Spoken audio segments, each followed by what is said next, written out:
Hello again. Today we're going to think a little bit about the state. What is a state? Several definitions have been proposed. Max Weber says that the state is a human community that successfully claims the monopoly of legitimate use of physical force within a given territory. Charles Tilly says that the state is a relatively centralized, differentiated organization, the officials of which more or less successfully claim control over the chief concentrated means of violence within a population inhabiting a large contiguous territory. And finally, Douglas North says that the state is an organization with a comparative advantage in violence, extending over a geographic area whose boundaries are determined by its power to tax constituents. So we have three definitions here, and all three have something in common. All three mention violence, and all three mention territory. Two of them see the state as an organization, whereas the third, Max Weber's, talks about a human community, and Douglas North is the only one who mentions taxation. If we can somehow agree on a definition of the state, we can at least agree that the state is not some other things. The state is not a nation. A nation is a people with a language and a culture. A state, of course, is an organization with rules and offices. A country is a territory with borders and resources, so a country is not a nation, and a country is not a state. Political scientists are usually quite careful to distinguish these things because you can have stateless nations, nations spanning multiple countries, and multinational states.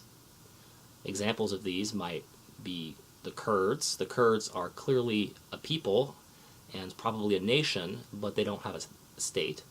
Belgium, on the other hand, is a state with a territory, but there are two nations within it. The Flemish, who speak Dutch and are generally Protestant, and the Walloons, who speak French and are generally Catholic.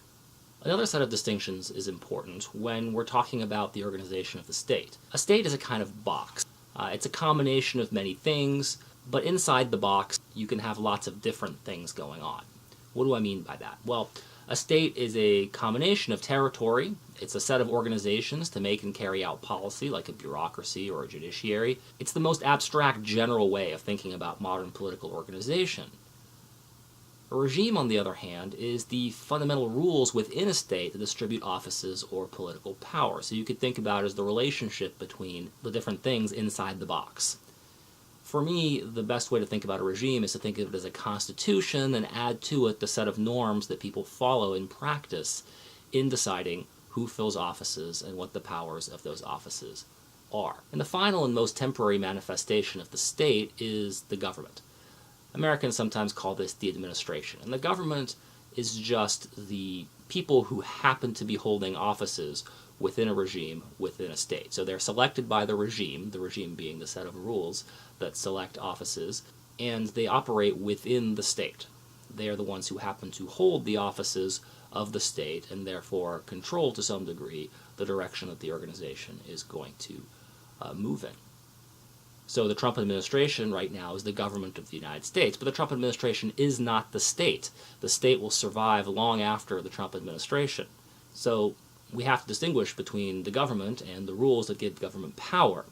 The bureaucracy and the judiciary will long outlive any particular office holder. And indeed, the United States may continue to have a bureaucracy, an army, a judiciary, and a navy long after even the U.S. Constitution is torn down and replaced with something else. I want to talk a little bit about failed states. The idea of a failed state has unnecessary normative connotations, and what I mean by that is that people think that failed states are bad things. That might be, that might not be, but the definition of a state certainly doesn't depend on anything bad happening. Certainly, a failed state is not a state that fails to provide you with the goods and services you think that states should provide to its citizens. A failed state is a state that's unable to coerce inhabitants in a given territory. In other words, it's unable to exercise power, that monopoly of violence which is characteristic of a state, over its territory. In other words, it's not even meeting the definition of what counts as a state. Examples of these in recent years might include Afghanistan, Somalia, Sierra Leone for a while in the 1990s, the Democratic Republic of the Congo for long periods of its history. All of these are examples of failed states because the reach of the state simply did not include or encompass the entirety of its territory. Now, I think in the literature and political science, there are two basic frameworks for understanding states.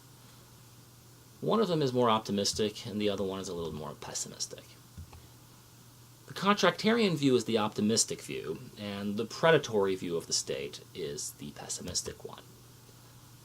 The contractarian view sees governments as the outcome of a bargain between individuals, or perhaps between socially relevant groups who hold political power. So power matters here because, of course, any bargain is dependent a little bit on the relationship of power between the bargainers. If one side can't say no, for example, then the bargain is likely to be highly skewed against them. But the idea is that bargains are struck for mutual advantage, and the mutual advantage part is the part that contractarians tend to emphasize.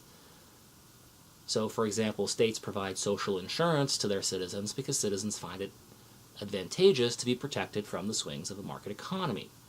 Citizens bargain with each other to produce a state that protects them from external threats and secure other objectives that they might have.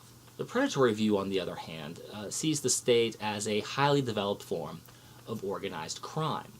The bargain here isn't really so much between the citizens, but between the citizens and the state itself. The state says, pay up or we will break your legs.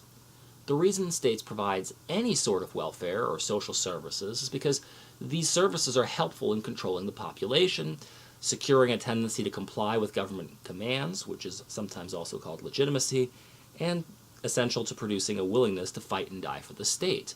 So states invest in the goodwill of their citizens, not because the citizens want it so much as because they have to if they want to complete their own separate and distinct objectives. In other words, the state's interest is much more removed from the interest of its citizens, and the only time that the state serves its citizens is when those interests coincide.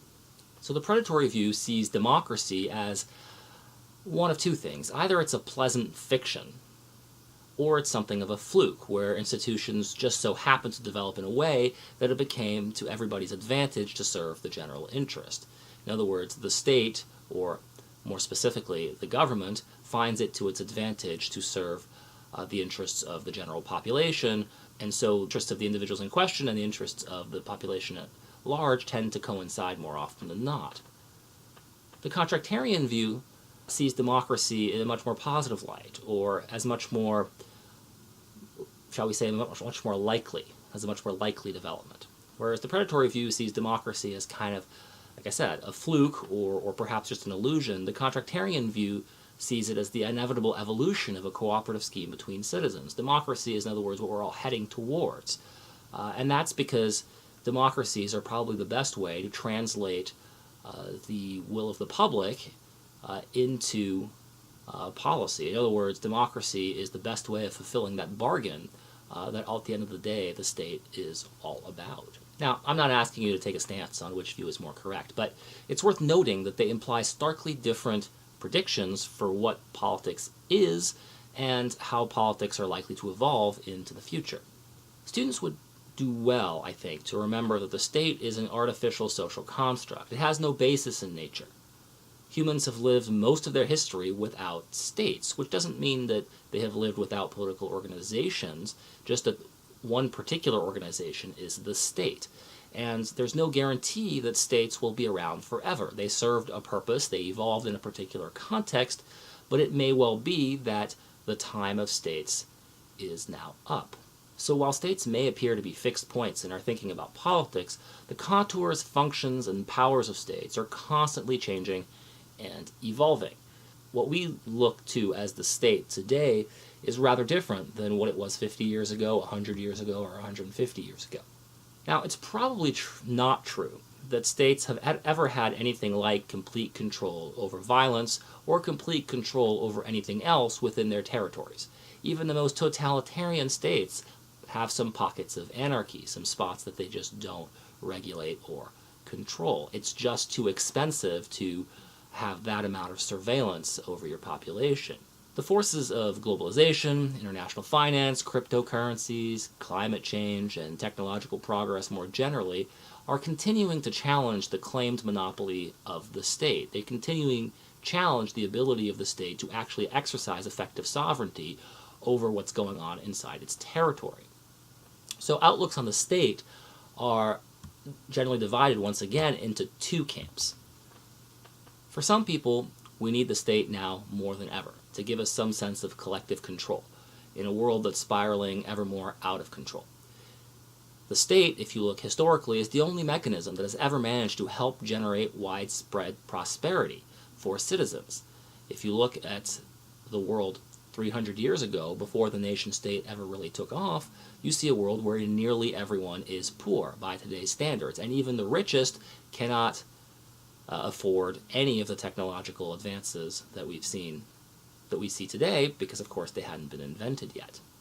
And so if you see the state as essential to this engine of prosperity, then the state is precious and needs to be preserved